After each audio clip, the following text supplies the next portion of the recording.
A frozen wasteland, haunted by the undead and the dying. What is there to do but survive through the graveyard of horrors and a garden of bones?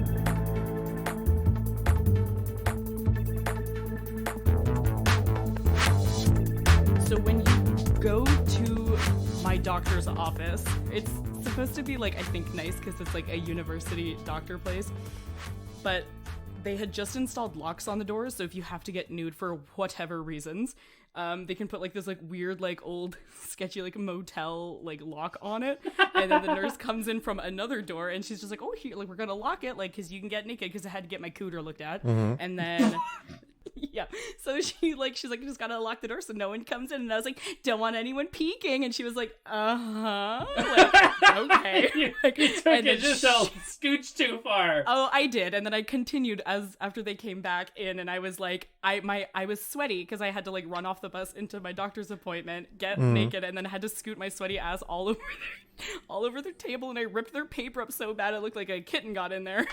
It's just like fucking it up. And it's just like this like sketchy like motel lock. Everything was bad. I was like, I don't like any of this. But I was saying to Brian, I was like, I sent this out as a mass Snapchat, but I was like, does anyone else wear their nicest underwear to the doctors, like when they gotta get a pap test? And all of my friends back were like, oh yes, obviously. And then one of them wrote back and was like, yeah, but you have to hide in your pants so that the doctor can't see it. And I was like, oh yeah, that's politeness. Like, obviously. That's between you and Jesus. Exactly. I was like, yeah. Like, I know I'm wearing it for you, but you won't know. Hey guys, just wanted to let you know today's episode is brought to you by the Lucky Die podcast.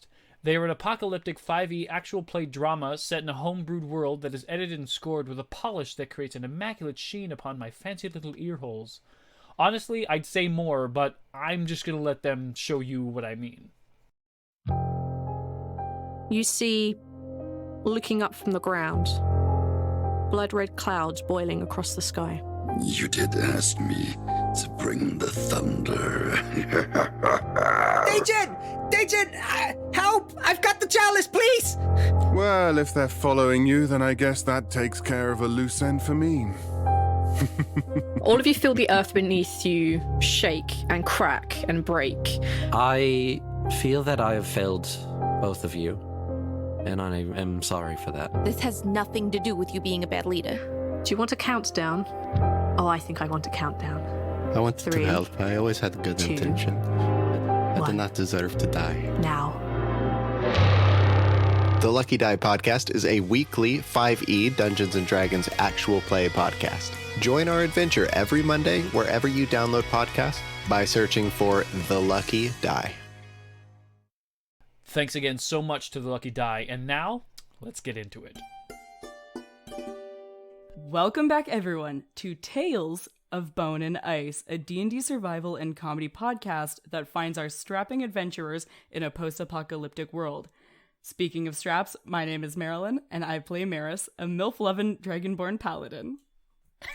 Because of straps and strapping. Oh yeah? I didn't get it. Explain it again. When a woman loves another woman very much. Uh-huh. Yeah? Yeah? Wow. With me today and every day in my heart is Grimhilde, playing our star Cukunkana, a Kalashtar druid. That me. That you. That me. And with me today and every day in my mind is CandorCore, playing our level-headed yet confused as to what he signed up for, Goliath fighter, Condemned. You know, it's becoming more and more clear by the recording, and I love all of you. Thank you. I'm so sorry.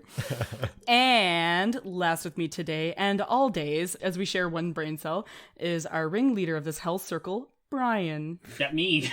That you. Hey! That you.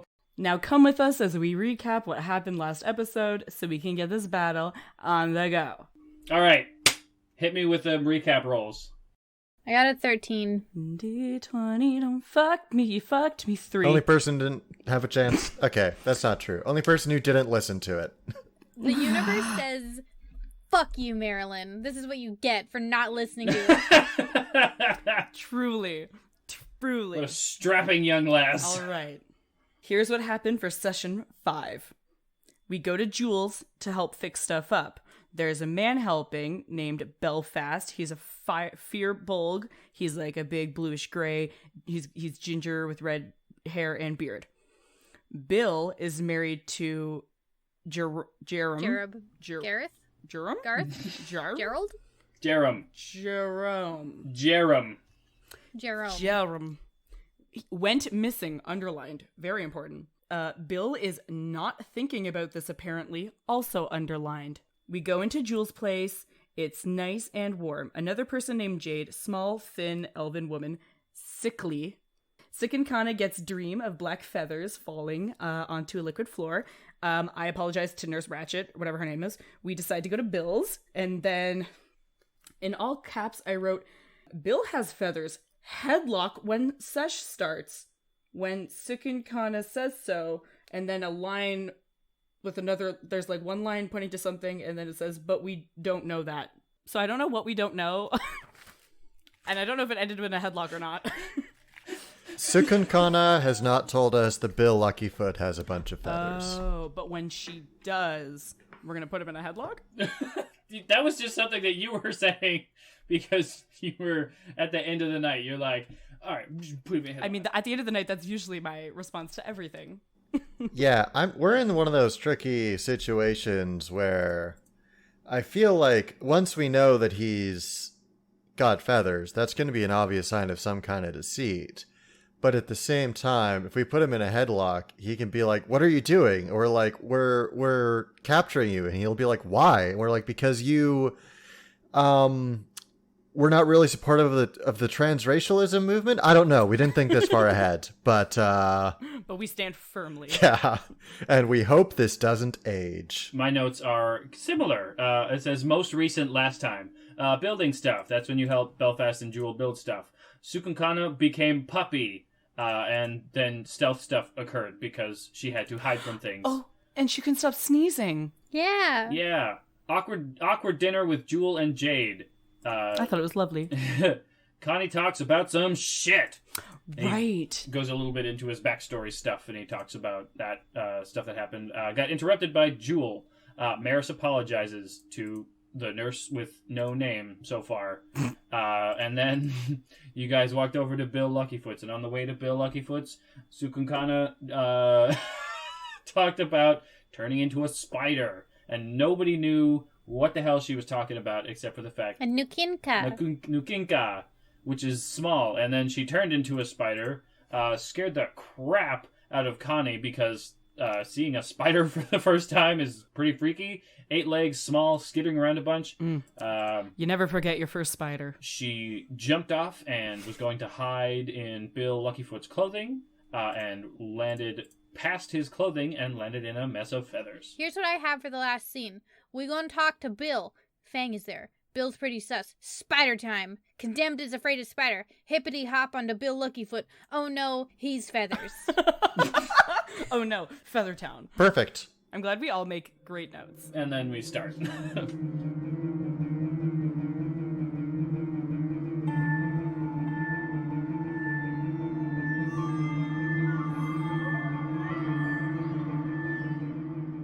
Connie and Meris, you are standing next to Fang and looking at Bill Luckyfoot. Cukunkana is not currently with you physically. Just emotionally. Connie, can you give me a perception check real quick?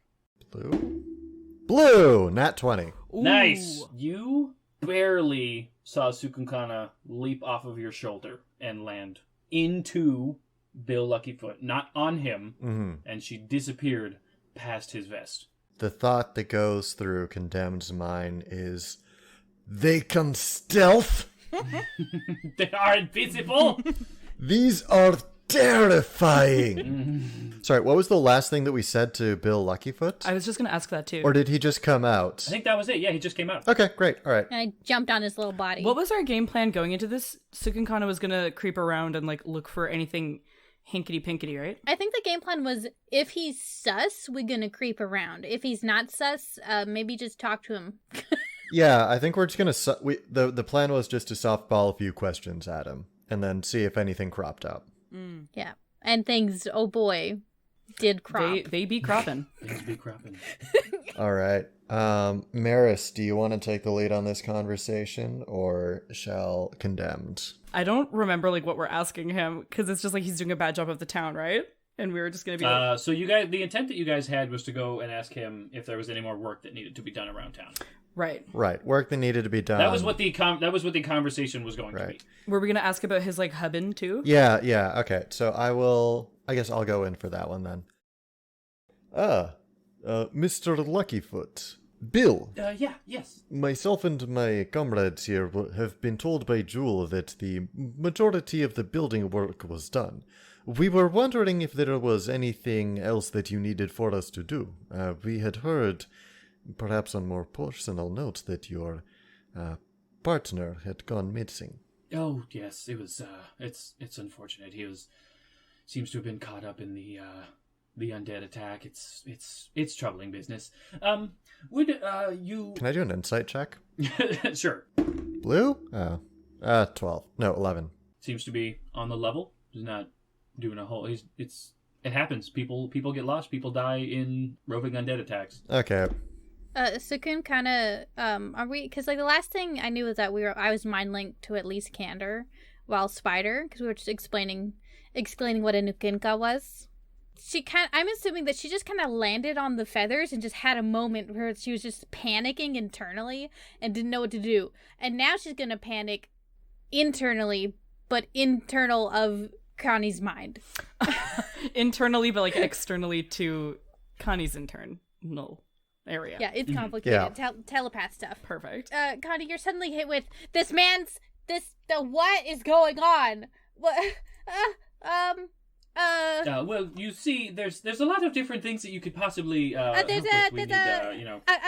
We need a little bit of space to like help make more. Always more buildings are nice. This is not a halfling. Okay. So I'm gonna need you to do, I think, another perception check to try to listen to the stuff that Bill is saying, because you were getting panic Cukunkana in mind, and then also Bill's sort of like natural sort of anxious energy in his voice. And then Meris is just like nodding like, yeah. I mean, Meris would know what's going on because she's not mind linked to Meris. Meris is going to know. Meris is going to hear this regardless. Can I get an advantage on the check or something? What Condemned would want to do is just hand this conversation off to Meris and go in. So as soon as Cukunkana started panicking into his mind, he would more or less be ignoring everything that Bill Luckyfoot is saying.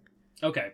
In that case, if you're going to be more or less ignoring, then you can do a perception check with disadvantage, just in case you passively sort of hear anything. Sure. Okay. I'll take that. It's a 6.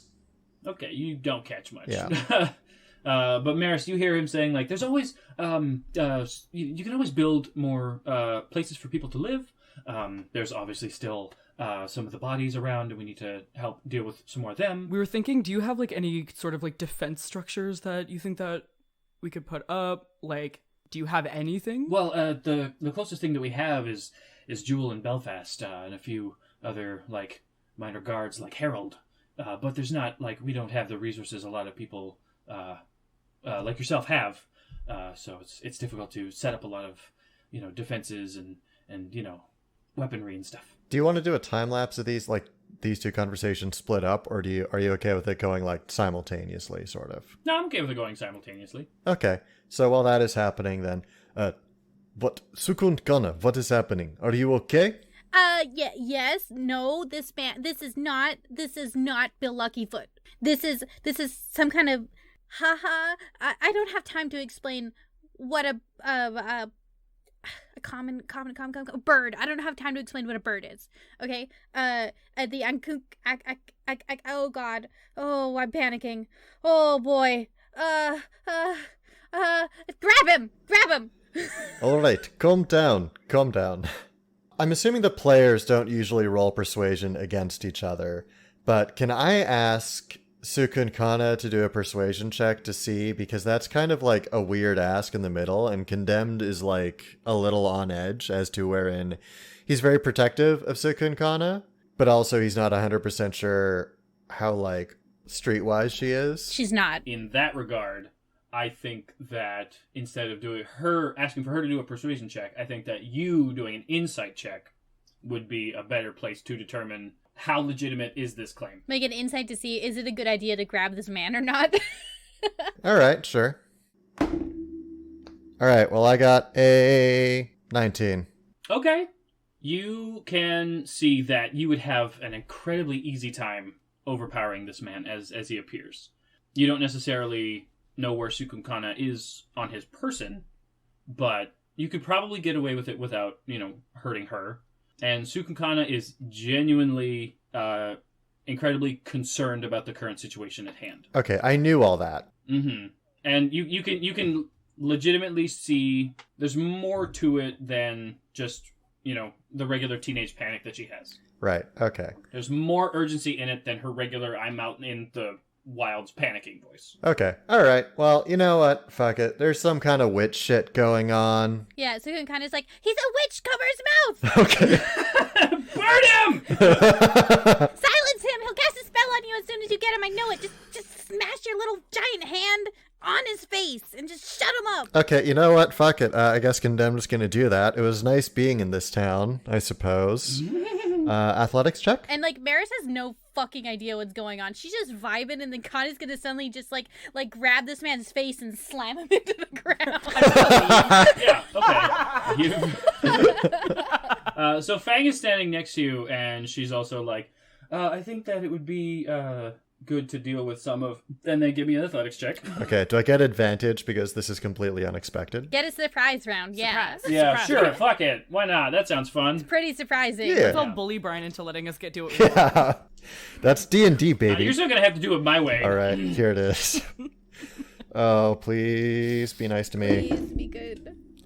Wow. All right, so I got a 1 and a 19. Oh, my thank God. God. Disadvantage? That's a 26. 25 total. Okay. Holy hell. Describe to me your intent. So Condemned would probably look a little bit distant as he's trying to interpret what Cukunkana is saying. And there'd be a look of like a little bit of concern maybe on his face, like very, very slight, because he's normally pretty emotionless, doesn't really show his features. Meris would probably recognize it just because they spent enough time that any motion of his face would do anything. But aside from that, there'd be very little indication between when he was just standing still, looking in that kind of placid politeness that he exudes, and when he just leans forward very quickly, and what he's going to want to do is try and put one hand behind Bill's head and another hand just put it up directly over Bill Luckyfoot, the halfling's mouth. A Bill head sandwich. Yeah. So are you trying to you're gonna move forward just to be in the same space as him? Or are you trying to move him forward? Yeah, I would cross enough distance. I assume because we're right outside of his door, right? Yeah. We probably knocked on the door, and then we're probably just standing a couple of feet away from him. Yeah. I imagine there's a pretty good chance that, especially for Condemned, he's within arm's reach. Mm-hmm. So if I have to move forward in order to get within arm's reach, then he'd do that. But it would be a very quick, sudden lunge and grasp and shouting, "He's a bitch! He's a bitch!" He's within spider jumping distance for sure. Oh, true. You reach forward and you yell out, "The bitch! He's the bitch!" And you grab onto the back of his head, Mm-hmm. and you put your hand towards the front of his mouth to try to clasp his mouth shut. Yep. And you feel a stab in the palm of your hand. Like a bird beak? Like a beak, maybe. But he wouldn't know. He just feels a stab in the palm of his hand. And I don't even know what a beak is, so... Ain't got no time to explain birds. Yeah. So he grabs the head, and he's sort of like when you're at the bottom of a chip bag, and you sort of have your hand in that little claw, about a tube of Pringles, and you're trying to get to the bottom. Yeah. That, but over his weird protruding mouth lips. Well, I feel, I feel like, just to be really specific, just in case it matters, is Condemned would sort of position so that it twists his hand around so that the palm wasn't facing whatever the pointy thing is. I assume that assuming that this is, it's probably a disguised self, but if it's any kind of illusion that's not going to break immediately, then he's kind of feeling it out blind, and so he'd automatically pivot a little bit and then grab around what would feel to him just like a spike. Yeah. So he does sort of just as you grab him. Okay, bring him inside. Come on, in the tent. Condemned would do that. Yeah, Condemned would just pull him in and be like, let's get in. Fang is like, what the fuck? He's a bitch, let's get in. Fang just sort of looks around real quick, is anybody there? And there's a few people farther away. We determined no one was around because it was safe for Cukunkana to turn into a spider, I think. Oh, that sounds right. Yeah, but a little bit of time has passed, just in case. Of course. Fang turns and looks around and is like, okay. And she pulls out a dagger. And she follows you guys inside. Does Meris come, or does she just flabbergasted and being hot? Well, obviously that, but I'm going to look around too, and then just kind of whistle a happy little tune, and just walk through the door and close it behind me, or make sure everything completely normal. I'm just rolling with whatever the fuck you guys are doing.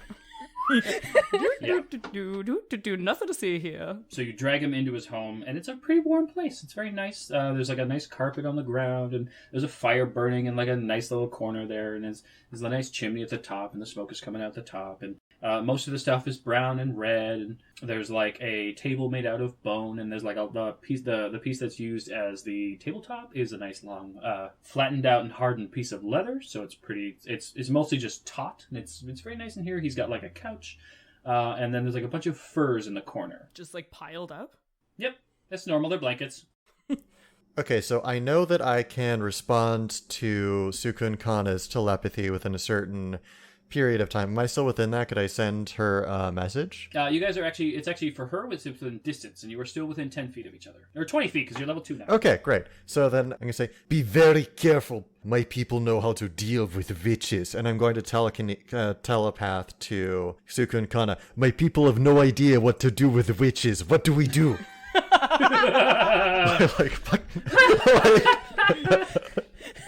You fooled me. Cukunkana skitters as fast as she can onto the ground. She skitters onto the ground, and she's gonna unspider dramatically. I do want Connie to do a deception check or intimidation. Intimidation. First a deception.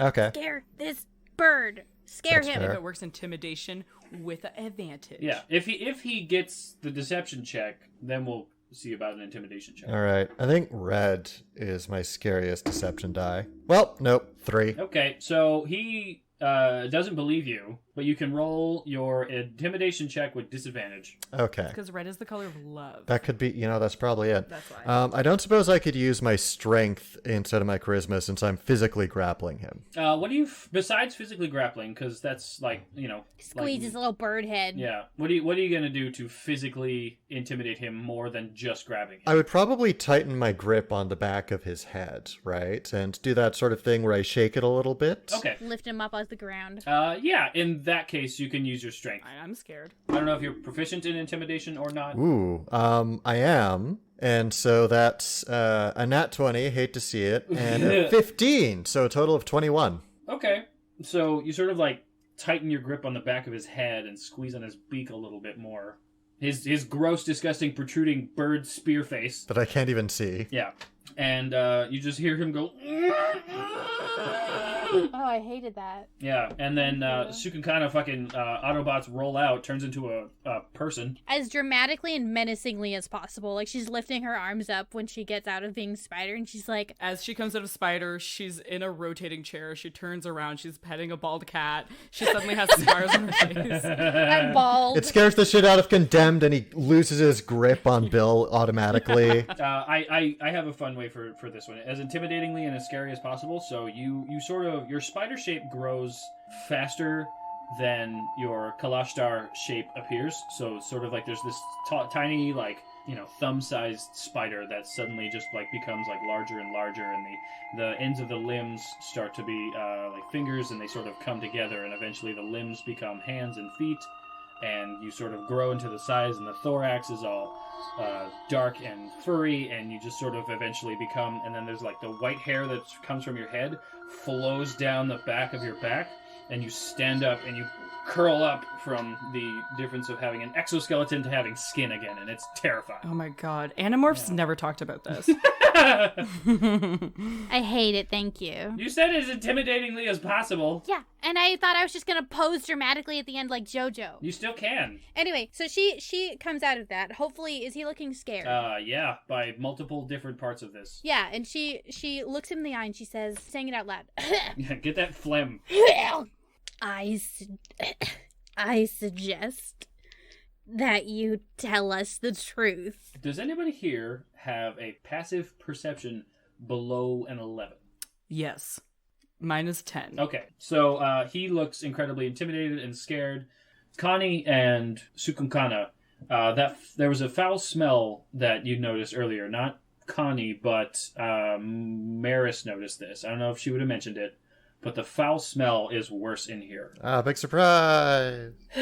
Meris, you're a bit busy with the woman turning from spider into like gross into person, and the like crunching of the face and the violence. Fang is standing behind all of you, and she's got like her 2 daggers out, daggers akimbo. Wouldn't Fang have like a hellish nose smell with the rotting flesh that I assume is happening though? Because she wolf lady. Her like effectively like she's not in like wolf mode right now, but like her like facial hackles are sort of like up. She's like upset. It's like, ugh, it's gross in here. Yuck! Somebody got to clean out their fridge. I'll look to Cukunkana. Should I let him speak? Cukunkana whispers, "I can cook," and she summons some fire, and then she walks over to him intimidatingly, and she says, "You best not be casting any spells, Birdman." Or this 1d8 is going straight into your hit points. Yeah, exactly. He doesn't know that. I love that quote. I'm level 2 and I'm trying to be scary. Eat this D8. Yeah. Eat it. So he looks visibly panicked, and his illusion fades away. Mm-hmm. And what you see before you is a small, black-feathered, fairly long-beaked having kenku.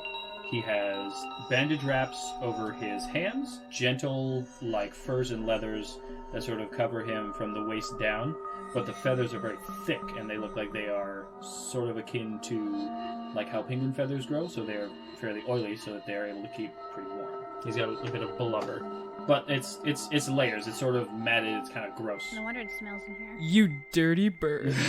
God damn. He casts power word kill. Yeah, that's fair. Bye. Condemned loosens his grip a bit on the beak, but he is ready to tighten it again as soon as Bill does anything suspicious, like starting to cast a spell or starting to attack, or uses like really big words that Condemned is unacquainted with. Would probably also do it just in case, because he doesn't know. So. And has Meris ever seen a kenku before? Or like we saw it in the dream. Yeah, and you saw feathers in a dream. No, one of the people that was... Oh, that's right. No, he was an Aarakocra. Oh, he was an Aarakocra. Right. So it looks similar, but like... I mean, let's be real. Meris probably can't tell the difference if the past is anything to go by. God, she's problematic. He looks the same, but he's much smaller. Oh, okay. So you can see this... Like, none of you have ever seen like a guy who looks like this. He's very different. He's not like... So if Meris has never seen any person or like being like this before, they're just going to be like, whoa. Just like a nice generalized whoa. So he says, "Can't talk. Hard to speak. Please." Do you want a lozenge? Not big mouth. Mouth is hard to speak. Make do. Oh, get wrecked. Mm-hmm. Yeah. Cukunkana nods and she's like, "Figure it out." You ruin everything. So Cukunkana is gonna like look at him and say, Where's Bill? Bill. He told me, Bill's not here anymore. Bill's with me. Bill is with me. He's not here anymore. He's with me. Condemned is going to close the bird's mouth. So I've got him grappled, right? Yeah, he's grappled. Okay, great. So what Condemned is going to do is he's going to raise up. The way I'm picturing it is that Condemned would, I guess, be to Bill's right. Okay. So Condemned lifts up his left foot and tries to kick at the back of Fake Bill's knee to put him onto his knees. Yeah, just give me an attack roll. Sure. Or athletics. It's the same roll. Doesn't matter. Destroy this man. That's a 9. It doesn't do it. He manages to stay standing. He goes, oh.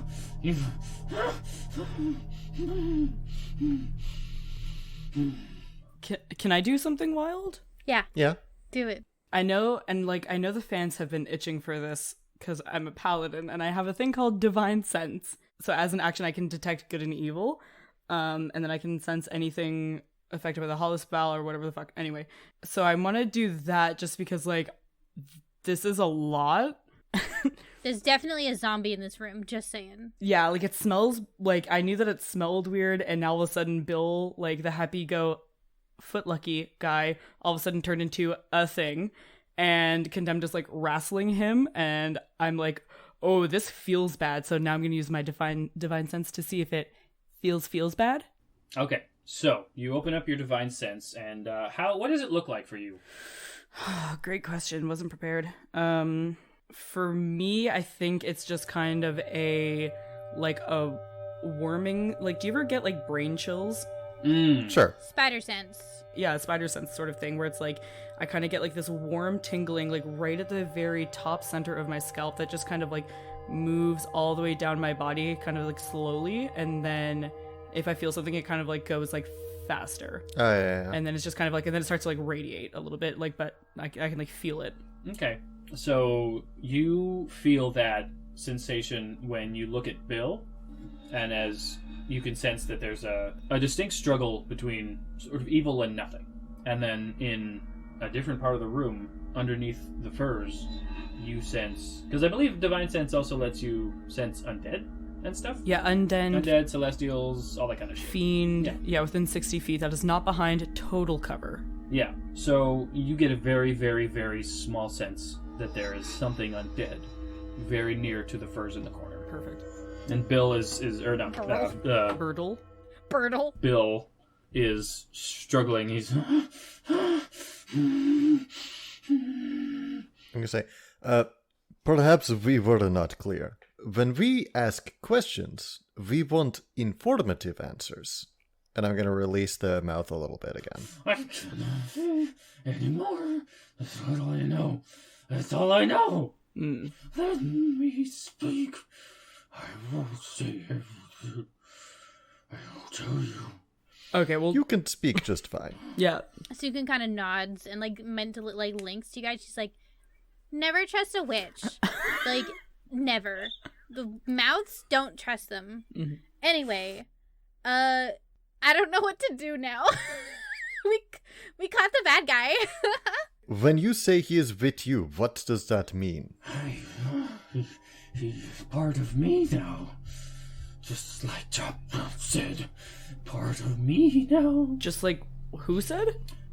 Chop.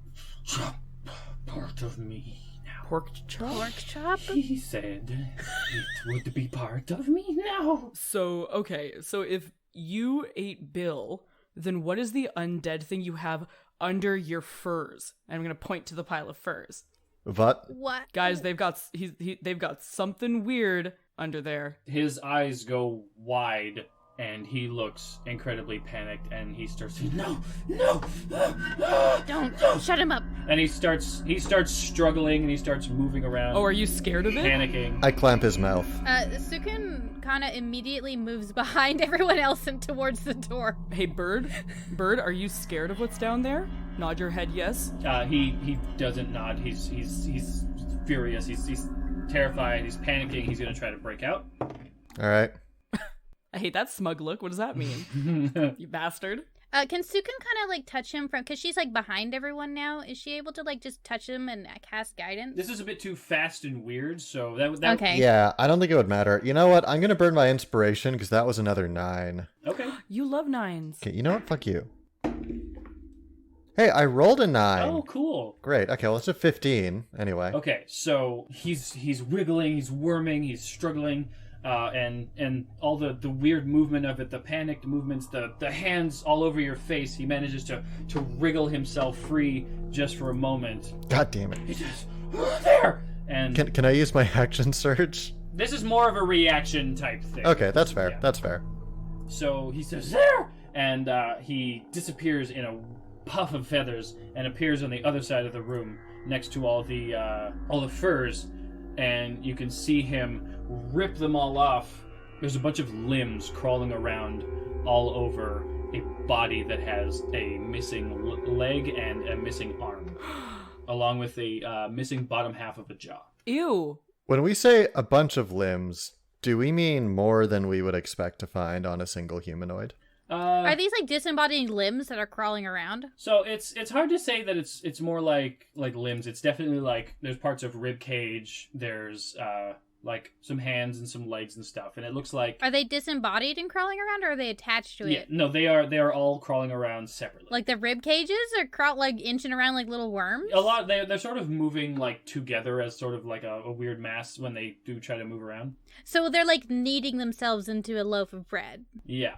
But it's a bunch of body pieces. It looks like it might be more than one person, but it looks like it could also just be the pieces from one.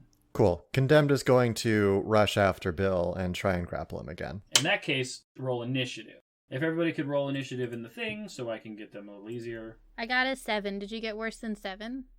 I did not. Then you're winning. I got a 7. Oh. Meris did. I got a 6.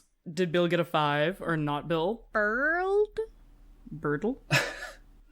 Birdle? All right, so Cukunkana, you go first. Seriously? Okay. So we got Cukunkana, Bill, Connie, Meris, Zombie. Zombie gets a turn? Zombits. Oh, did Bill also get a 7? He got a 6. Or he got a 7, yeah. Funny. Well, I'm glad we're all bad. Cukunkana, because she already has the produce flame out, the Akinkuku, and she's just gonna be like, she's just panic react, throws it at the mishmash of limbs. Okay. I got 23 to hit. Yeah, that hits. I rolled a 7 for damage. Yep, that definitely deals some damage. 7 maybe? Yeah. 7 damage at least? It's crazy how that works sometimes. Just checking. All right, and then so she's gonna say out loud, "What the fuck? What?" And that's her turn. All right, up next is Birdie Bill. He looks at the three of you and especially at Connie, and he points his hand out flat, and you can see the palm of his hand. You can see some feathers fly out from the palm of his hand, as some of you would know this to be magic missile. Here I am out of shield spells. He hits you for a whopping 12 damage right in your chest. You feel all three of these feathers hit you. Oh, all 3 went for me? Okay. Yeah, he is super down with stopping you from grabbing onto him. All right. Well, in that case, I'm going to use that thing I've got. What's it called? Stone's Endurance. Reaction 1d12 plus my proficiency. No, my constitution modifier. Hey, 14. All right, so you just sort of like, you feel these things just, but your body seems to become rock hard as they just sort of don't seem to even pierce the skin or bruise anything at all. Okay, I'm gonna rush up to him. He says, "No, you're the one who hurt me. You're the one who hurt me and Bill." And I'm going to make an athletics check. You're gonna try to grapples? Yep, try to grapples. All right, that is a 20 grand total. Who wins ties? Higher dex, isn't it? Well, for initiative, yeah. I would like it to be whoever has the higher proficiency bonus.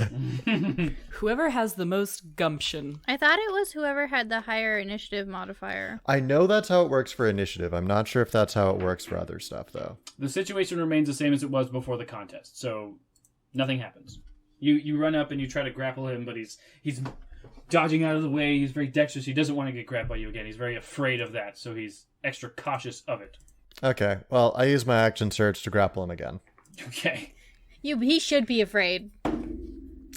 17. So he's definitely trying to dodge, and you're reaching left and right, and eventually you just get an arm around him. Probably one arm and a shoulder, like Olympic wrestling style. Sure. So I get my arm around his neck, and I say, "I've just started hurting you." And that's your turn. I'm going to drag him a little bit away from the pile of undead and from the allies. Okay, so you drag him a little bit away from the zombies. Yeah.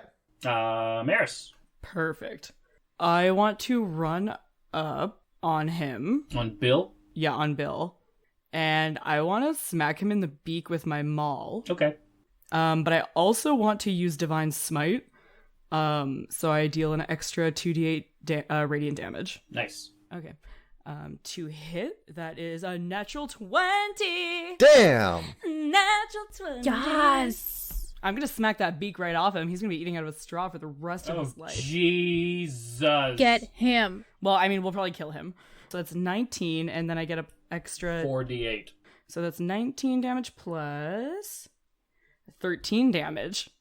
So, I mean, you do the math. Not because I can't. 32. You run up on this motherfucker with probably a lot of hate in your heart. And you swing your maul, and it comes around, and it's like Connie's sort of holding him pretty tight. He's not moving around a lot. You feel parts of his beak begin to like splinter as you smash him straight on in the face. It feels like it sort of crumples, but it also like it sort of some parts of it shatter and break off, and you can feel some of these reverberations through your maul as you sink a little bit more of radiant energy directly into his face, and a lot of him it seems to sort of like fry with divine energy, and you can see his eyes have rolled into the back of his head, and it looks like there's blood dripping out from his tear ducts in his nose. And he says,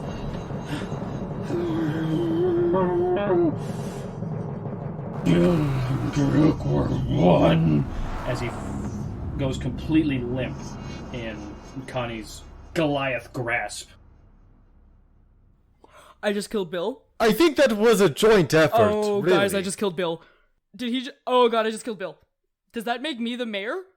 I'm not ready for that responsibility. I was just only here to get bones and stuff. Should we heal him? Oh my god. Well, okay, wait, can we heal him to Bill? Pluck him. So anyway, it's the next turn. There's still a whole other situation you got going on right now. This is probably pretty shocking. Connie, you feel grasping of bits and pieces and limbs and hands and feet that are all trying to climb up into your body, and they move into your zone, and they do a 18 to hit, which I'm pretty sure hits. It is a tie, so yes. Okay. As these things begin to pierce your legs, as they start to climb up your body, and you can feel fingernails, and you can feel like the sharp ends of rib cages start to like clasp at your thigh as they start to make their way up to try to overtake you. For the record, Condemned looks far less concerned about the disembodied limbs crawling up than he did about the weird bird witch. And then they do their second attack on you.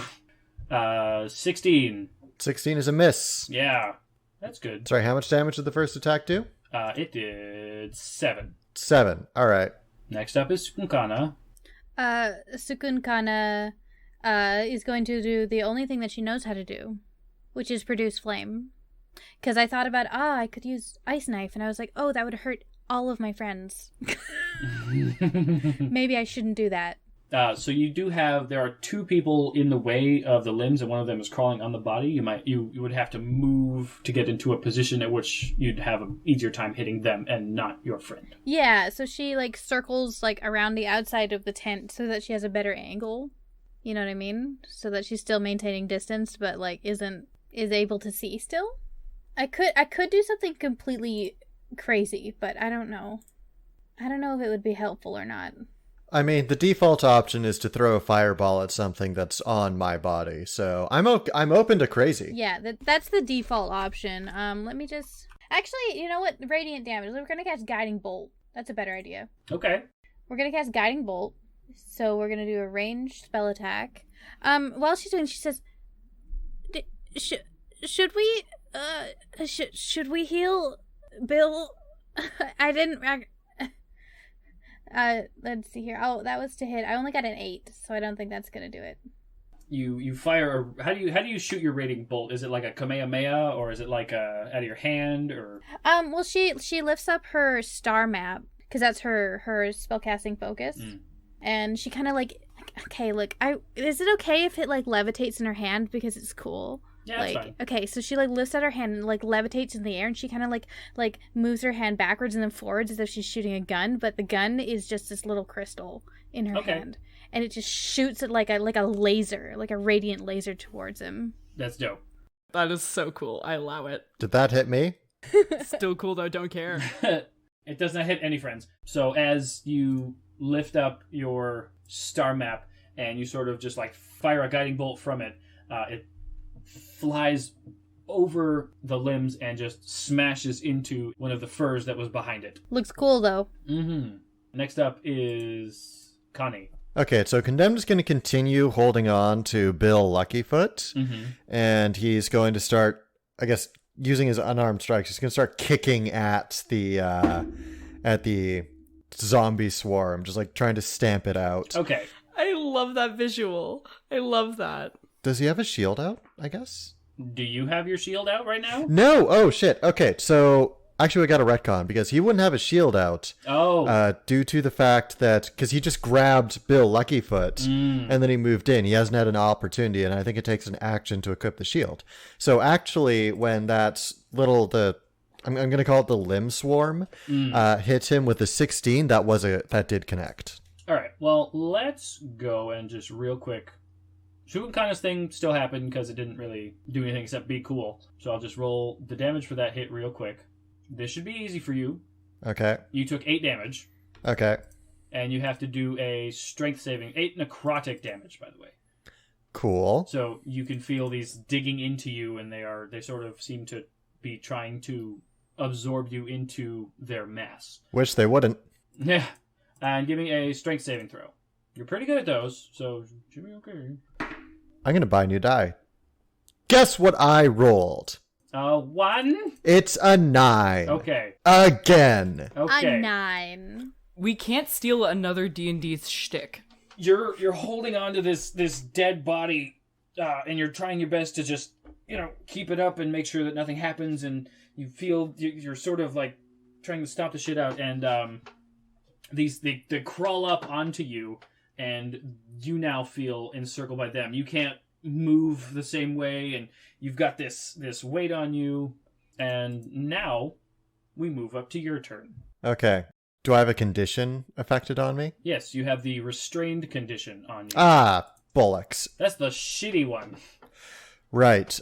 Can I make some kind of check to try and get them off? At the end of your turn. Okay, fair enough. All right, well, I guess I'm going to make the attack. So the first one I got that I rolled before I realized I didn't have the thing out was an 18. Are you going to keep holding on to the body? Yes. Okay, so you are restrained and you are holding on to a body. That is hella disadvantage for the attack. Well, I mean, I do have disadvantage because I'm restrained, but I'm just making an unarmed attack, which can be a kick. Or headbutt or other forceful blow. Yes. Still disadvantage. Yep. Okay, so the first one, which I rolled was a 17, then the disadvantage roll is...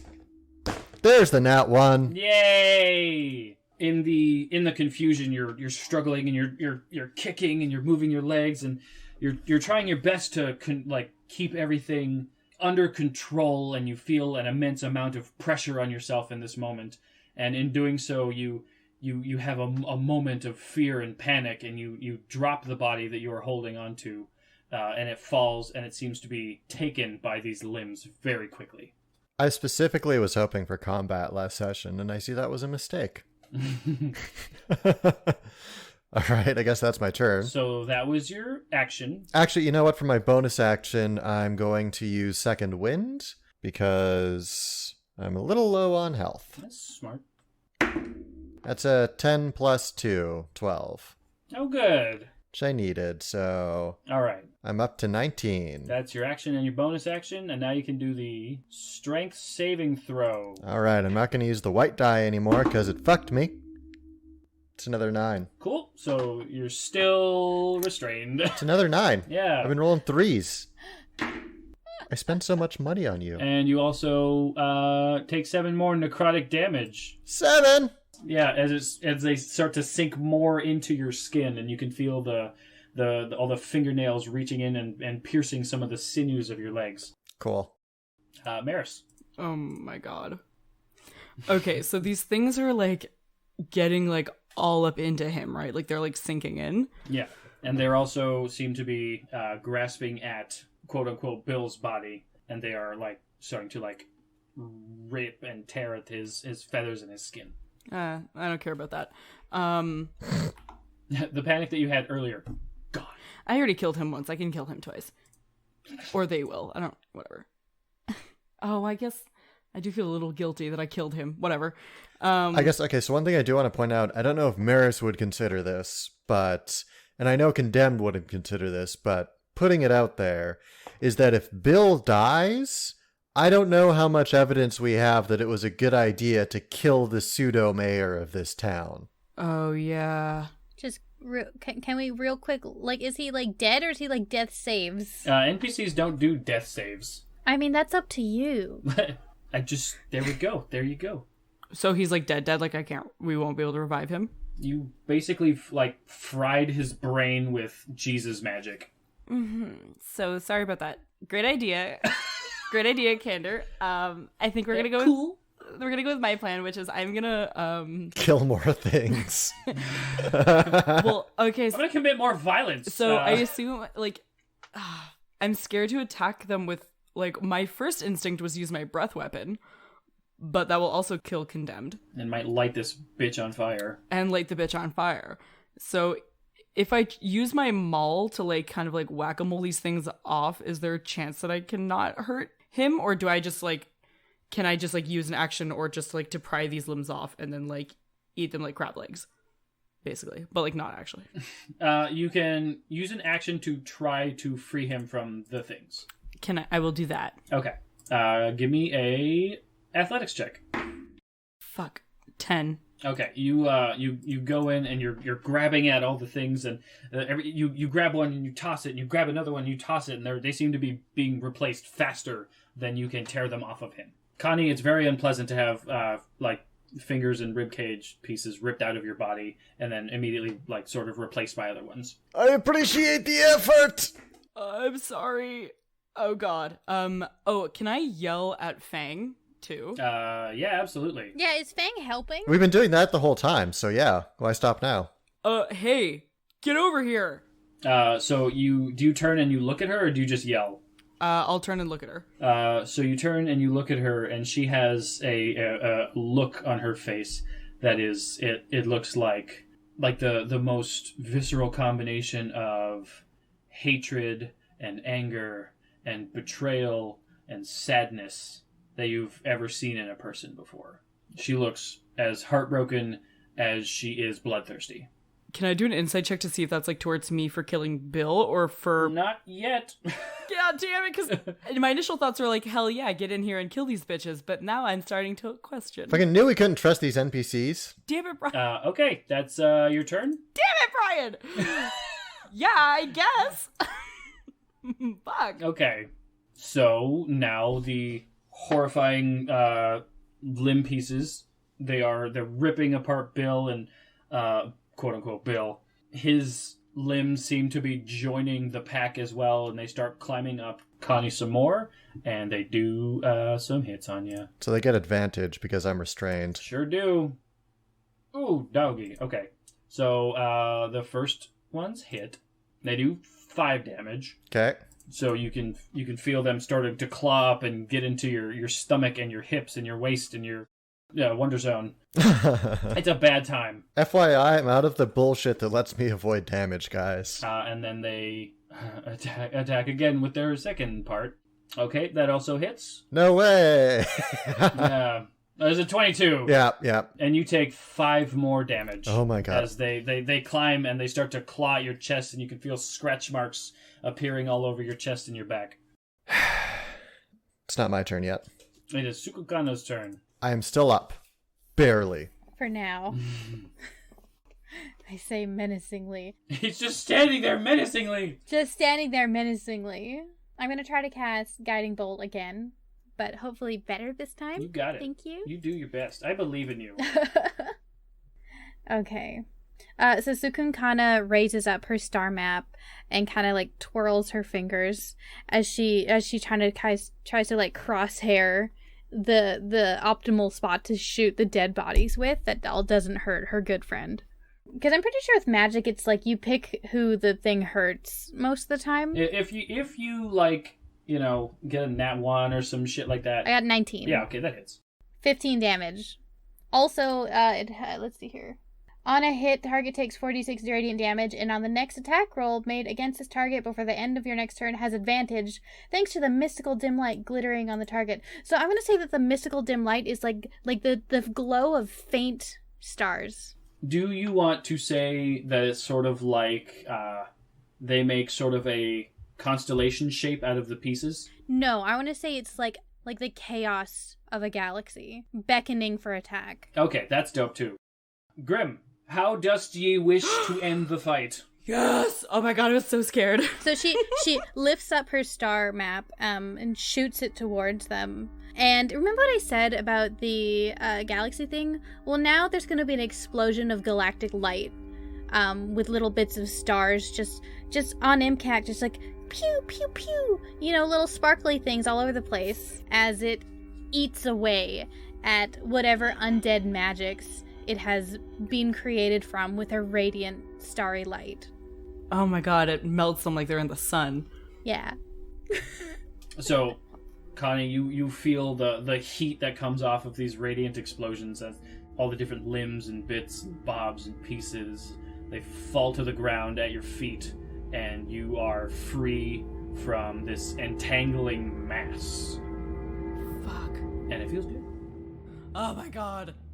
Holy shit, guys. I killed Bill. I think it was more of a joint effort, I think that's patented. I don't think I can say that. Can the name of this episode be Kill Bill? Killed Bill. Bill killed?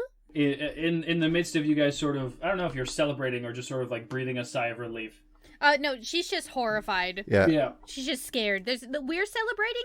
Cukunkana is scared and shaking. Yeah. Condemned is trying to like pick bits off, and he is not in a good place. You're like picking like bits of like pieces of fingernail out of your chest and stuff. Mm-hmm. I'm gonna walk over to Condemned. I'm just gonna be like, oh my god, I'm so sorry. I thought ripping those things out would be better, and I'm gonna use Lay on Hands. You know what? Actually, Cukunkana, I think, is going to lose her breakfast. Should I con save to not puke? Yeah. Give me a Constitution save. Yeah. Also, Condemned, you have a fuck ton of like beak shards like in yours. Oh, she got a 19. Can I say she just pukes though? Because like it's pretty gross. I feel like at this point like the con save is to try to throw up. But yeah, you just fucking go for it. Connie, you have like blood and like beak bits in your clothing and on your armor and stuff, and a little bit of bird blood on the bottom of your neck. Right. So for the record, guys, between my Stone's Endurance and my Second Wind, I regened 24 hit points during that fight, or negated 24 hit points. Excellent. My hit point maximum is 22, and I have 2 hit points remaining. Oh my god. I'll give you 7, because I'm scared there's something else that's going to happen. I'll give you a lucky little 7. 7 is a good number. Yeah, you definitely want to keep a few just for any 0 hit point reses. Mm-hmm. So, while you guys are doing this, you can hear Fang's voice, and she says, "Do you remember when we met? I said I was looking for someone." Oh, was that him? That was him. Sukun kind of looks over at him with like her mouth agape, and she says, he had a. Did you? He. I'm gonna insight if she's about to attack us. Sure. Yeah, Cukunkana, as the person who did the death blow, is scared. Now you want to cooperate. 21. Yeah. She is not about to attack, but she looks like she is volatile. That's fair. Oh god, I'm so sorry. Fang is looking, and she's shaking, and she's clenching her daggers in her hands, and she says, He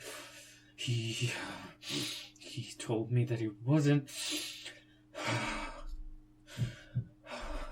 All right, what did he tell you? A little while ago, he met another Kenku whose name was Chop Chop. His name is Garuk. Guruk. Thank you for spelling it for us. You're welcome. I love that you said that in character. I'm so happy. She takes her knives out and stabs you in the brain with it. That's fair. He came back telling everyone about how there was this great prophet. There was this Kenku who... He ran a butcher community. I told him that it was all nonsense. They were just lies, but it was so... He told me that he was considering finding out if that other bird was telling the truth or not, about whether or not you can learn someone's history by consuming them, and he did it. There's some sort of dark, long forgotten historical magic at play, and I don't like it. So, that gag was both in character and out of character. Holy shit. God damn, dude. She looks over at Meris, and you can see that her fangs are starting to grow in her mouth, and she says, I know that you did what you had to do. Fang, that wasn't your friend. I checked. They were completely gone. That wasn't your friend. I'm so sorry. That was something evil. Entirely evil. That thing was corrupted. It wasn't your friend. I'm so sorry that your friend's gone. I'm so sorry, but I need you to know that I didn't kill your friend. I killed whatever was posing as your friend. Persuasion check. Cukunkana, on a side note, is going to collapse. Yeah, can I give advantage to that by saying, clearly there is some dark magic at work, as you say. I do not know what it is that happened, but it sounds like your friend passed some time ago. Does that give me advantage? To aid another? No. Fuck. Well, I rolled a 7 in total. I'm proficient in this. Those threes, right? So she says, it's not as simple, and it's not a matter of whether or not it was or wasn't him. I know that it was him.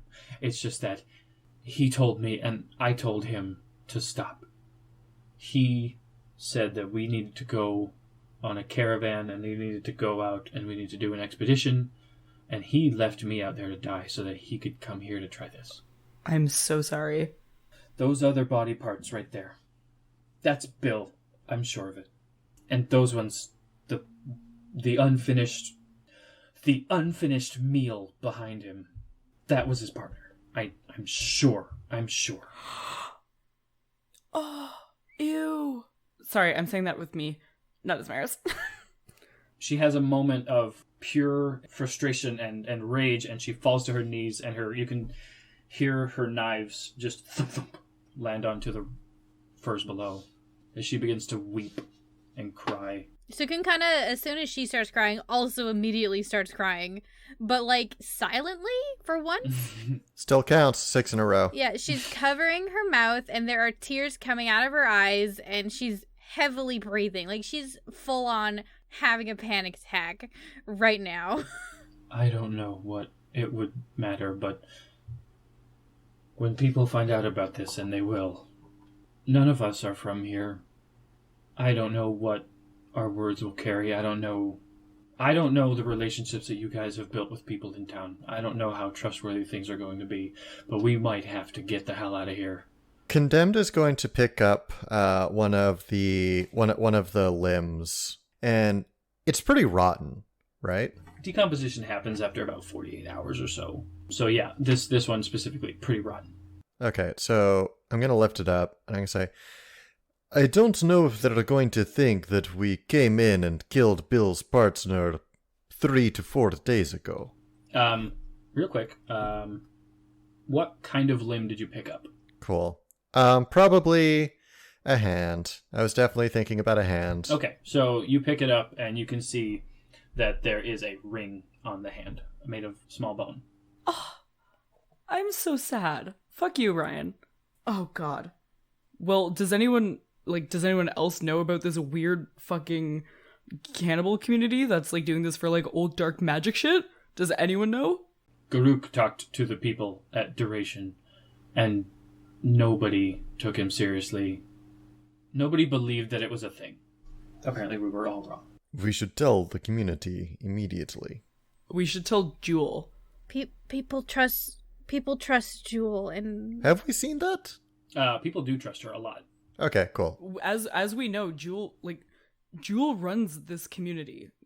She's been saying that. I trust her implicitly. I trust her with my whole. I would give her my whole bank account information if she wanted it. If she wanted to open up Actually, you've been saying that she runs this community. I think she's mostly just complained about everybody else, specifically Bill Luckyfoot, and also us. That feels like she cares. I'm just saying, I'm totally down for trust. Like, Condemned kind of likes Jewel, and he doesn't have any particular thing. I'm just saying that, for all we know, that she's just, the local hermit, and the reason that she lives in, or not hermit, but the local asshole, and the reason that she's got 1 million rooms and no roommates is because nobody wants to live with her. But no, it's because everyone died and they're too intimidated by her hotness. That's probably it. You know what? That must be it. I think you're right. But in any case, no. I mean, we know Jewel and we know where she is, so Jewel is a good choice. I did talk to Nurse Ratchet, but I don't know. I think we're still kind of on the on the fence there. So I think that if we can bring Jewel here to kind of show her, if one of us can go and just run and grab Jewel and just bring her here just alone, just to be hey, some weird shit happened. We need to help. We need to figure this out. Or because the only other option is we leave and we have a whole town against us that thinks that we came in here and just killed their whole fucking mayor, even though he was apparently kind of shitty. But actually, I think he was only shitty after he got turned into not him, after he was eaten. Fake him was shitty. Certainly Groamdu would not approve, I think, of us discovering this and then running away from continuance, like thieves in, well, I suppose, mid-morning? In any case, we should certainly go. Perhaps we should go as group, I think. If things do turn south, is maybe better that we are all together, yes? We should bring her here. But should someone stay here to watch the limbs? In case they start doing limb things that limbs don't do? Yes. I'll go get her. And she just kind of stands up without saying anything. She's talking out loud now. And she just kind of immediately leaves the tent without discussing it more. Condemned definitely follows her. Okay, I'll stay with Fang. Oh, that's a... I'll stay with Fang. She doesn't look at you the entire time. She doesn't speak. That's fair. That's super fair. Cukunkana and Connie, you are heading off to go get Jewel. Some people have started getting up and walking around and doing stuff. Cukunkana spits on the ground because she just threw up and it was pretty yuck. You also have some tears sort of slowly freezing to your face a little bit, that little crystalline bit on your cheeks. She does not acknowledge them. Okay. So we got a couple minutes before we reach Jewel's tent, right? Yeah, you have about 5 or so minutes. Not quite. It's not that far away. Cukunkana has that kind of 1,000-yard stare in the sense that she was just traumatized and that she's coping by shutting it out. Like every good adventurer. Yeah, Condemned approves. That's certainly how I do it. So Condemned looks less like someone who is just processing a lot of violence and death, and more like someone who is about to embark in a kind of awkward conversation with somebody, because that is exactly where his headspace is. So, was that your first homicide? She mind links because she doesn't have the energy to speak out loud, and she says, "That wasn't homicide. I suppose he was a man, but only in name." It was not murder. It was certainly not a murder. It was a good kill, but to kill a humanoid is much different from killing some ice thralls or undead? I don't care about the bird man, the crow man. I don't care. Connie's gonna make an insight check on that. I got a 10. She doesn't care. And she says, Fang said that he was eating people to get their memories. What if they ate something really old? What if they ate something that knew about things that are really old? Ah, that is a thought that had not occurred to me, certainly. You are the witch. What implications would that have? I don't know what would happen if I was eaten. Would he see my memories? Or would they see Maha's memories? Maha is the spirit, for lack of a better term, that inhabits my body with me. She shows me the past. She shows me what the world should be. And this world, as I have just recently fully come to understand, is cursed. When there's people like that on its face. If it ate something, perhaps, that was lodged in the ice, an old creature, would they see what they saw?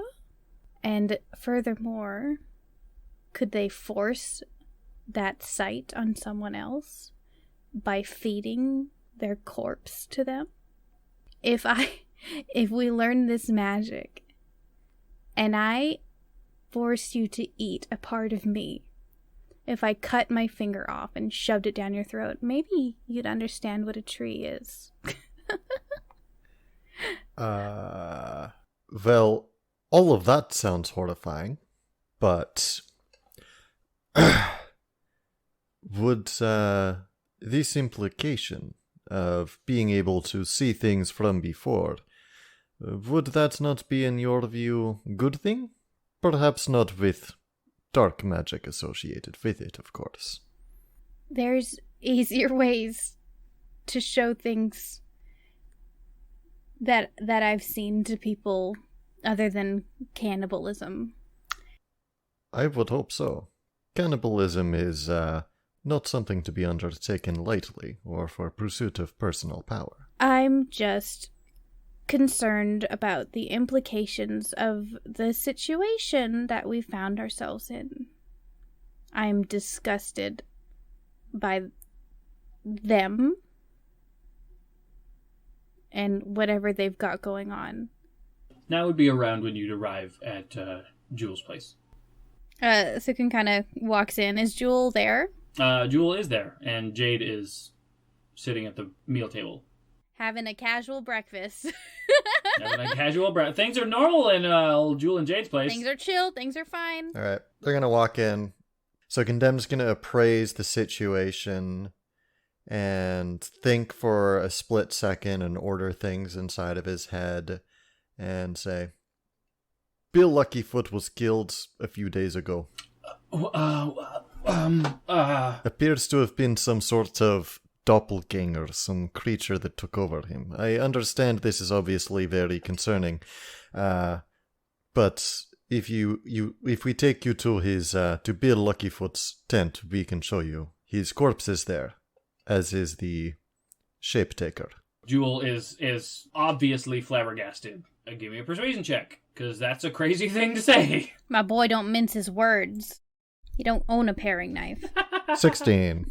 Okay, so she's convinced enough that she will go with you to see what it is the fuck that you were talking about. And she looks over at Jade and says, Jade stands up and she says, I'm going. Sorry, Jade stands up and says she'll go? I'm going with you guys. I don't like it. I'm not there, but I don't like it. Condemned looks at her with a bit more respect than he had before. So she stands up and she finishes her meal as quickly as she can. and she goes into the back and, like Cukunkana, puts on her triangle of clothing. Yeah, it takes a quick couple minutes to put on all of her layers. And she stands next to Jewel and she says, I have to see. You can't keep me in here forever. Oh. Sukun kind of looks at Jewel and is like, Have you been keeping her in here? It's not like you... It's not like you think. No, listen. I grew up like that. Have you been keeping her in here? It's for her safety. You don't get to decide that. She's an adult. No, she's not. I'm an adult. And I'm allowed to make mistakes, and so is she. Perhaps one thing at a time? She says, I will... Look, we're going to figure out whatever the hell it is that he was talking about, and then I'm not going to say I'll explain everything, but I will talk to you, Cukunkana, specifically about this. Okay? So he kind of just like goes over to Jade and like holds her hand and walks out the door. Hell yeah. Okay, all right. Jewel follows. Sickly girl. Sickly girl club. Sickly girl club. Awesome. All right. Well, I guess we proceed back to Bill Luckyfoot's tent. Okay, just give me a rundown of what the hell we're going to run into in there, because you said a whole lot of really fucking crazy things, and I just want to be ready. So, what you will see, you are a practical woman, so I will give it to you straight. There will be 2 corpses inside. One of what appears to be bored? Bored. What appears to be bored. A board? My witch can explain, but she said she did not have time. Feather the board. Bird. Bird? Yes, bird, sure. Birdman. It was the shape taker that took form of Bill Luckyfoot. Inside as well is corpse of Bill Luckyfoot. What's left of it? Yes. Apparently the shape taker was eating him in order to gain some sort of magical ability to retain his information, to retain his memories as part of disguise. So Jewel and Jade both, they look horrified, and Cukunkana, you can feel Jade's hand squeeze yours harder. As well, there will be dismembered body parts from Bill's partner, we believe, who was apparently also eaten. Okay. Those body parts did attack us. Who else is in there? There is our companion Meris, who you have met, and our companion Fang, who I do not know if you have become acquainted with, but we met her in the wastes. She apparently knew this shape taker. Said his name was Guruk? Are you sure that she didn't have anything to do with this? No, I am not. But we did meet her out in the wastes. I do believe that she did appear to be lost, and she does appear to be severely in distress. I cannot rightfully say that I am sure she had nothing to do with it, but I feel confident enough that I left my companion alone with her. Take that as you will. And with that, you arrive at Bill's tent. Is Meris still alive? You open the door and I'm dead. Yeah, God damn it, you beat me to it. Shit. We all knew where this was going. Yeah. God damn it. It's a chewing bone for a dog. Yeah. So you get to the tent, you open it up and you go inside, and the scene is as you described it. Fang hasn't moved. Meris, have you moved around at all? You sort of standing in the same spot? I'm laying on my stomach with my head on my fists, like on my elbows, and my feet are kicking behind me, and I'm just waiting as patiently and silently as I can. How cute. Yeah, you just like... Yeah, I'm just, literally just like... Doo. You 100% look like the person that killed these people. Yeah. If that's what you're doing, like, she walks in and she's like... How casual. Well, I don't look happy. I'm not smiling. So you're sitting there like imagine this, but like, Why don't you describe it for the audience? I'm just trying to. It's hard to imagine because it's like a school child who is laying on the ground and drawing in a notebook, but instead of having their hands in the notebook area, they have their hands underneath their chin, and they just sort of.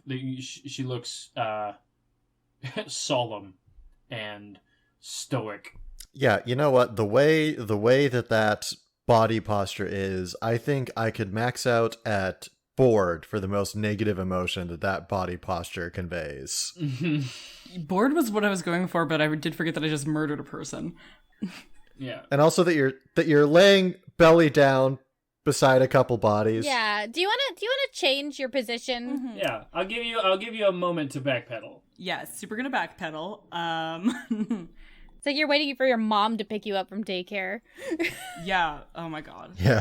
Hurry up, Mom. God. Waiting for your MILF to pick you up from daycare. There's not like much else in this room though, other than like the limbs, right? Like there's. She could just be standing awkwardly. There's the couch. There's a table. There's a small fire in the corner. There's a bunch of furs. I think I'm like feeding the fire, and then I'm keeping an eye on the limbs. Yeah. And I have my maul out in my hand too, just like in case they start like getting scrappy, because I want to be as far away from Fang as I can be, because I obviously don't want to make her uncomfortable. Mm-hmm. But I want to be like close to the limbs as I can be as well. Okay, so she's about 2/3 the way across the width of the tent, so you are able to stay relatively far away from her. So Jewel assesses the scene, Jade sees the scene, and proceeds to vomit. So you kind of nods knowingly. Yeah. And Jade looks around and she sort of like puts her hand over her mouth as she gags. And she says, okay, that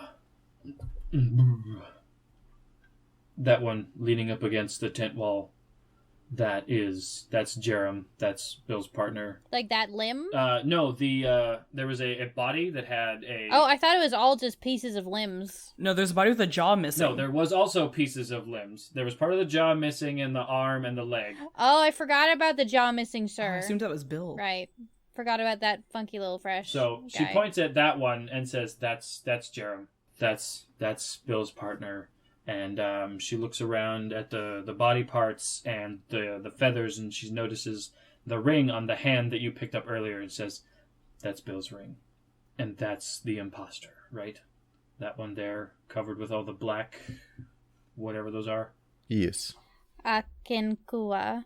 In the imposter's defense, they were a good person before they got into weird shit. Fang pipes up and says, you don't have a right to talk about that. You're right. You don't know them. I'm so sorry. She stands up and she walks farther away into the further corner of the room. She sits down on her knees and looks forward, sort of just like keeping everyone within her view as you possibly can in the entire room.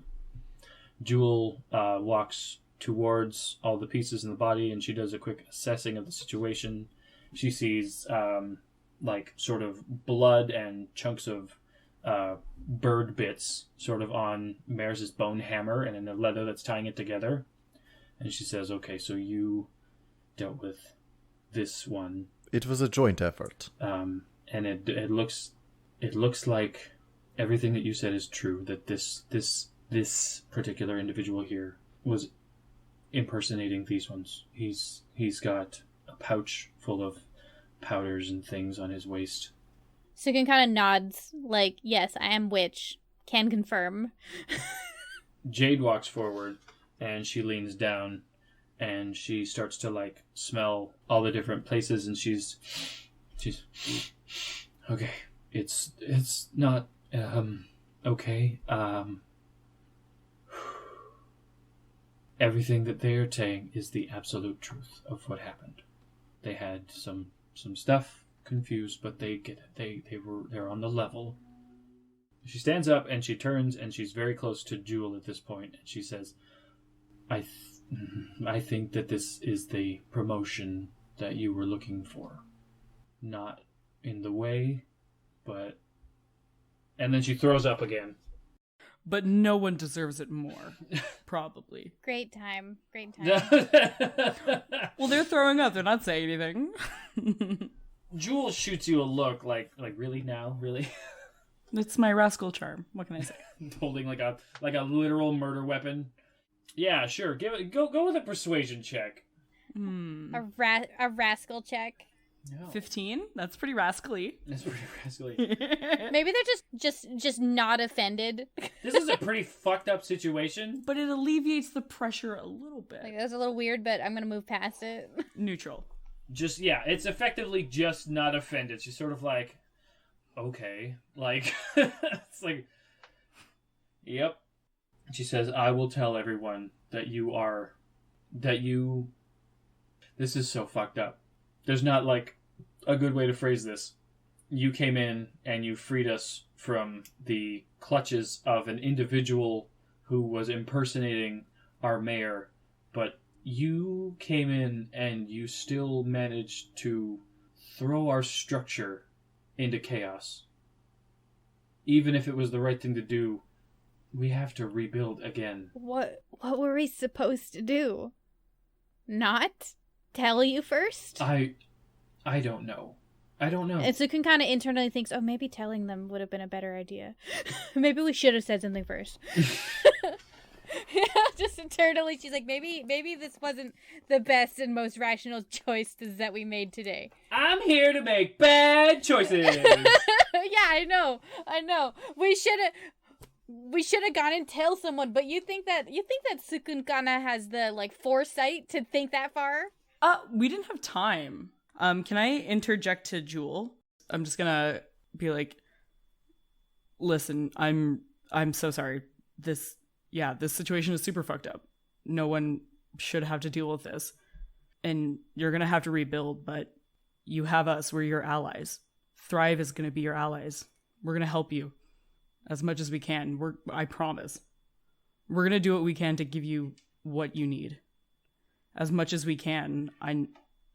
Everyone's struggling, but we'll do what we can to. Condemned is going to kick Meris in the back of their boot, and then I'm going to turn to Cukunkana and say, in Giant, maybe let her know not to make any promises on behalf of community.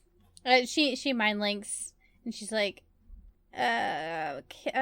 Connie says to not make promises that what was it that you can't keep. And then Jewel says in Giant, you are representatives of Thrive, correct? Oh, get fucked. And then I say out loud in my normal person voice, we were sent here to make sure that we have a good connection with these people. There's no greater extension of friendship that we can give than being able to give some of our resources that we're able to give away. We have good defense. Those are not your resources, Meris, I say in common. But there are resources. No! Do not overstep yourself. I am sorry. I turn to Jewel. My apologies. What I mean to say is, we are here on behalf of Thrive, but we were not given any specific authorization to give resources. We will, if you have any needs, of course, please tell us. We will be happy to take that request back to the chieftain, but we are not able to make any promises, is what I mean to say. She looks at the three of you, and it looks like she might be losing a bit of faith in the three of you, and she says, who among you is the representative for the voice of Thrive? Condemned is going to look with a little bit of trepidation towards Cukunkana, but only a little. I'm going to look back and forth, and then I'm going to also look at Cukunkana. I was planning on doing the same thing. The baby speaks for all. Cukunkana suddenly feels a lot of pressure on her. Just like Grim. She kind of like, she goes, I trust Connie's judgment. He's right. We can't promise anything, but what I can say is that I personally want to help you. And we can't, you know this, we can't give you things for free. I can heal people. We can physically help while we're here. I can't promise anything. What I can do is but open up trade with you. If we can share our resources, if we can have a situation that benefits both of us, even if in some cases just to break even on both ends, then that's what's best for everyone. You will have our personal assistance, of course. Those services are at your disposal. That which we are authorized to give, we would be more than happy to. You know what it's like. I can't do more than that. You know, what would you do if it was us? The same thing. Well, I suppose I can only offer my own perspective. I hear of all the people who come from Thrive, and they have so much. Look at your furs. Look at your clothes. Look at your armor. Look at your weapons. Look at us. We barely have bones to scrape together. We are all trying to survive. I can't promise that every time that we will break even, but I can promise that we will always be your allies. Exactly. That's what we need. That's what both of us need. Because the thing is, I know for a fact that things can change in an instant. Things can be prosperous and beautiful and green and amazing and better than anything that you even understand, and be gone in a second. As you are saying all of this stuff, Jewel's eyes widen with anxiety and fear and awareness, and Jade turns away from you for a moment. She turns to her side and she doesn't look at you, and she feels very closed off in the moment, and they both look a little bit panicked. And they say, "How do you know about all that?" What do you mean? How do you know about all of that? The green. I see. I see it in my dreams. She looks at Jade, and then she quickly shakes her head and looks at you and says, you... Okay, we have to leave this. We have to tell everyone what happened, and then the 5 of us have to talk. Of course. The 6 of us, if Fang wants to join. Because you all seem to trust her. And Fang says, "I'm coming. I'm not leaving any of you out of my sight for a moment. Not until I'm sure you're all who you say you are." And Jewel waits for everyone else to leave as she stands by the door. Condemned will follow Cukunkana out, as is his usual process of not letting the girl out of his sight. Is Jade still in the tent? Yep. She goes over to Jade and she kind of looks at her and just kind of like looks at her eyes, and what do her eyes look like? A lot like yours.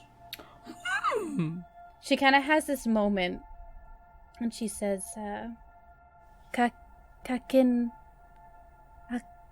Kakinakaklik, which means, "What's your name?" So Jade looks at you and she says, "My name is not Q." And she kind of smiles and she just kind of holds her hand and she kind of like looks at her and her eyes mist a little and she says, "Thought I was all alone." So for the audience, not Q is Fox. She shakes her head no. She says no. They don't speak, only show. Is this in Corey or is this in common? This is in common. Okay. So she suddenly has a moment of like anxious panic as she is still holding your hand, but like has to leave this room. So she just whoosh, just kind of drags you out. She comes with. Sukun kind of comes. Anybody who is like I feel like the other 2 of you would probably leave pretty quick after that because they're going pretty fast. Oh, yeah. Yeah, Condemned's like, "Oh, we're leaving." Follow the baby as long as Fang isn't also, because I don't want to be super close to Fang because I feel bad with my general presence among people. There's a moment, if you were to look back, to see Jewel sort of like waiting for Fang to leave, but Fang waiting for Jewel to leave first. Oh, Canadian politeness. Not quite. And she's not trying to be polite. She's trying to keep her eye on her. Oh, American politeness. Yeah. Wink, wink. Eventually they figure it out and Jewel leaves and then Fang falls behind her. So you guys eventually arrive at Jewel's home, and she lets everybody in, and she puts on tea for everybody immediately. Tea doesn't exist. Tea doesn't exist. We're having bone broth with little bone broth tea sachets. Yeah, everybody has their bone broth, and Jewel says, all right. I would like to note Cukunkana is sitting right next to Jade and snuggling right up. Sounds good. All right. I think that we should start at the beginning. Jade is my family, but she is not my sister. Many cycles ago, it's, like we said before, it's hard to keep track. I was on the border of town, patching up some buildings the way that you saw me do before. I was by myself, and I was really the only one who could at the time. We were much smaller then. Less people had come by, and less people had settled, because this is a hotspot for a lot of this activity, but it's close to your community, so there's a bit of reason to stay around. In the border and in the distance, there was a sort of cart on...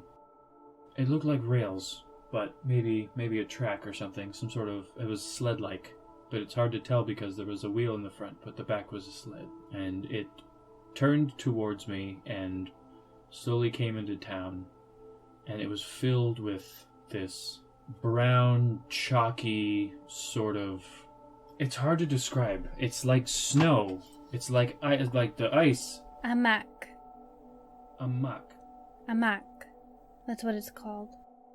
It's what plants grow out of. Okay, she has mentioned plants a couple times, and it always sounds confusing. It's hard, it's impossible to imagine, but it came close and I was unsure what it was, and I picked it up and I started digging through because I was unsure, but she was just buried in there. I took her out and she wasn't crying and she was barely moving. I wasn't sure what to do with the... Sorry, what was that word again? Amak. Amak. I wasn't sure what to do with that, and I was worried if people heard that she came from there, then there would be an issue of some sort and they might think that she was a witch. So I turned it around and I pushed it back out as hard as I could, and it faded into the fog. And I took her home. There weren't many people there, and they assumed that I just adopted someone's child after they passed in one of the undead attacks. That's how they found me. Meris's head whips around. I rolled into town in a cart, buried in Amak. No one knows where I came from, but I grew up. They think I was sick because I was a baby in the cold for however knows how long. That makes sense. And I had all these visions in my sleep that no one understood. Kama, she listened to me and she believed in me, raised me so that I'd be able to leave one day. She knew how important it was that I get to try to fill this emptiness inside of me. I hate everything. I hate the way the world is. I hate that there's cannibals. I hate the ice. I hate the sky. Nakyu, you hate it too, don't you? She nods really slowly and solemnly. I'm gonna fix the world. Somehow. I don't know how yet. Meris leans over the table and grabs Cukunkana's hand and just kind of nods. Yeah. We got your back. But this means there might be more of us, Nakyu.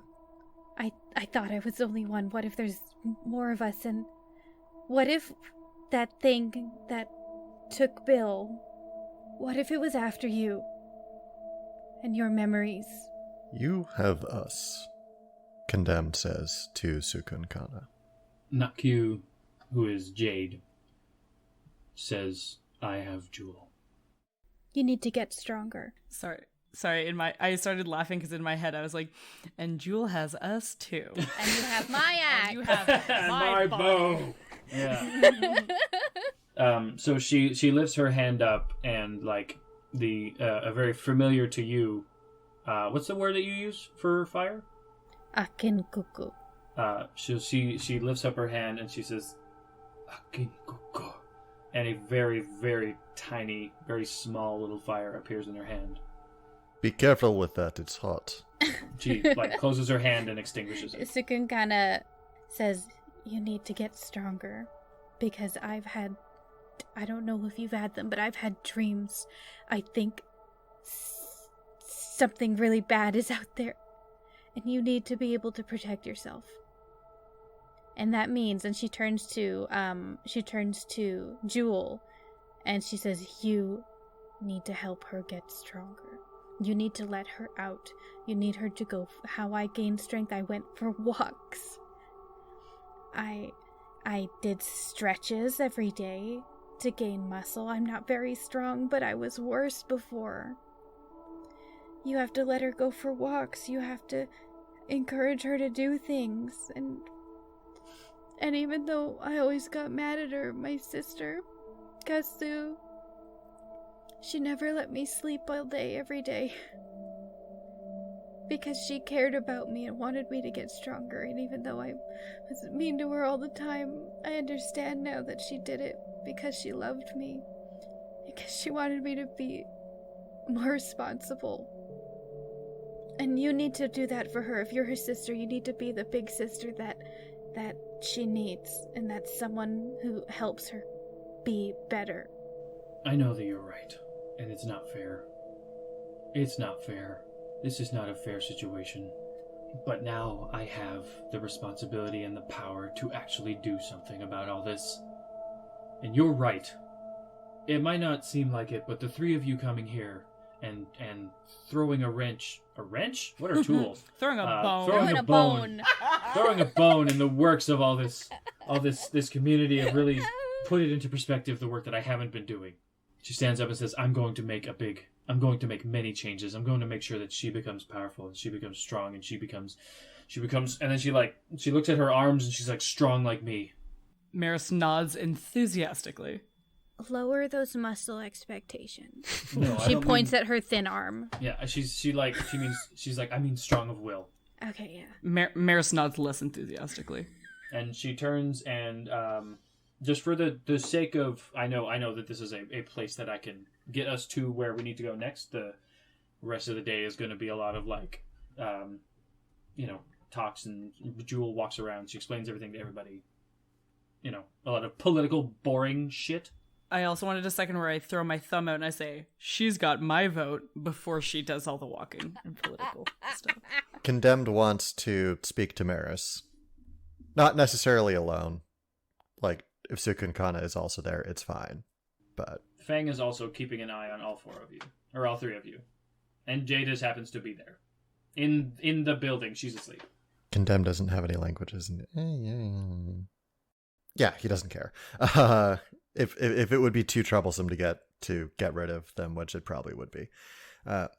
Meris, I wanted to speak to you about the promises made, and I do not want to say I did not mean to correct you, because I did. But I wish to explain myself. You are a passionate person. It is, you care much for others, and I understand you want to do what is best, but it is cold in the waste. And sometimes you must be cold as well. You must remember what it is you are able to do, able to promise. We were not given permission to authorize additional resources. If we came back and they did not wish to give, then relations between continuance and thrive could have been made much worse. We need to remember where we are and who we are. I know. It's just, you come to a new town, you come to a town and you see people that we live with every day, people that we know and that we love, and then you see the disparity that they're living in. You see the difference. We don't have it good. Nobody has it good in this world. Nobody's okay. I've never met a single person that is happy and content, but fuck if we are happy and content compared to what these people have I just it just feels like our differences are exaggerated, and these are our people too. It feels like, I don't know, I know that I'm making promises, and I know that it's not my place, and I know it's definitely a little bit too trigger happy, bone happy, sword happy. I know it's a little bit quick, impulsive. I know that it's impulsive. I've been impulsive my whole life. I can't help that. It's what I am. I want good things for these people. And yeah, you're completely right for calling me out. Obviously, like, since I got here, I think that I've been kind of doing brash, quick things, and you're helping me to realize the balance of it all. I didn't realize that things are so different across the board. Obviously, you're well-traveled, you know things more than I do, but fuck, I didn't realize it was bad. I didn't know it was this bad and this different. But yeah. Continuance is doing better than most places. That is true. It is harsh world out there. That is not to say that I do not mean to come across as condescending. I hope you understand. I have much to learn from you. He turns to Cukunkana. From both of you. I have been on Waste so long, perhaps I became too cold. Perhaps my destructive anger may have been replaced with something not much better. I am trying to learn to be a better person. And I do look to you, impulsive as you are, as something of a role model in that regard. Where you have been brash, where you have caused harm, you have done it only by accident and only when trying to do good. I have much respect for that, as someone who has done too much harm with not so good intentions. We all have much growing to do. We are all turrets to be polished, yes?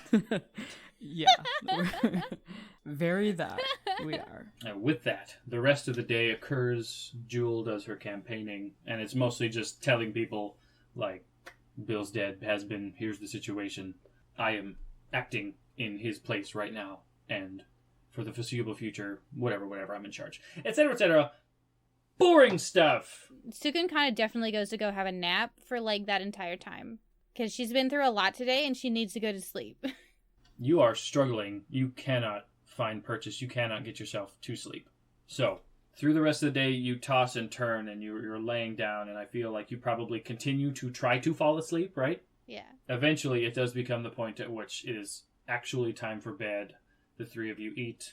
Jade sits, Nakyu sits next to Cukunkana. They eat. Everybody has a pretty decent dinner. They, like, chit-chat and... They chit-chat and shit, you know. In a language that nobody else knows. Yep. Can I just, like, assume that, like, I have, like, a nice normal conversation with Jewel? Like, not a weird one? Just, like, a normal one? Roll a charisma save. You should be good at those. Like, it's roll for not being MILF-stracted. Yes. Oh, I rolled a 10. 6 plus 4. Okay, that is an average. So you are doing, like, okay. You are not, like, making a total ass of yourself. You're not best friends yet. You're not best friends. You just, all that you did do is not fuck it up. Make small talk without making it weird. Yeah. You know what? That's, I feel like, 90% of the game. That is how Marilyn gets laid. It's the slow burn, baby. Yeah. So she laughed at one of your jokes, she touched your shoulder, and you had a normal conversation. So. And then I made it weird, and then I made it... Okay. You sure did. Okay, so after you guys finish dinner and your not awkward conversation, the three of you go down to the room at which you bed. Fang stays in there with you and does not fall asleep until all three of you are definitely asleep. She is sitting up in the corner and she's watching all of you. I'm gonna die in my sleep. But eventually, the three of you do fall asleep, and you all have a moment where you can hear the sound of an impossible amount of water all at the same time. Left and right and left and right, and when your vision finally comes to you, you are standing in the midst of the ruin that Thrive has in the middle of the city. It's large, it's brown, there are people everywhere, and all around you, in every direction that you can see, there is darkness, there is clouds and there is water as far as you can see. Rain is falling from the sky. Thunder is booming, crashing into the ground, into the water. And you all know, you might die here. So Condemned looks around at the water, and for the first time he sees something that approaches panic on his face as he, like, grips the nearest thing. And he says, "Oh no." Thank you everyone for listening to episode 6 of Tales of Bone and Ice, starring Grimhilde as Cukunkana, Marilyn as Meris Terraset, Candor as Condemned, and myself, Brian Sherwood, as the DM. Music and additional editing done by Chell Love, with additional editing done by Brian Sherwood.